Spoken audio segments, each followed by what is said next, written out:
soc feminista perquè penso que les dones són éssers humans i que per tant tenim drets humans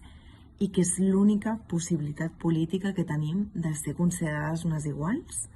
i que el feminisme lluita per aquesta idea tan radical i tan necessària.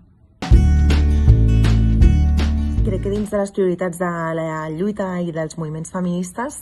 hi ha precisament l'erradicació de les violències que estem patint encara a dia d'avui les dones i les nenes.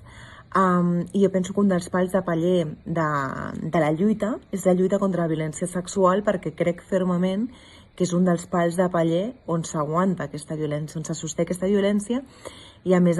sent segurament la violència que més conseqüències negatives genera a més llarg termini.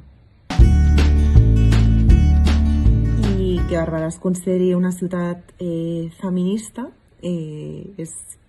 una sort i, de fet, és el compliment d'un principi democràtic, així que en aquest sentit penso que el que hauríem de fer una mica a la resta de ciutats és copiar Barberà del Vallès.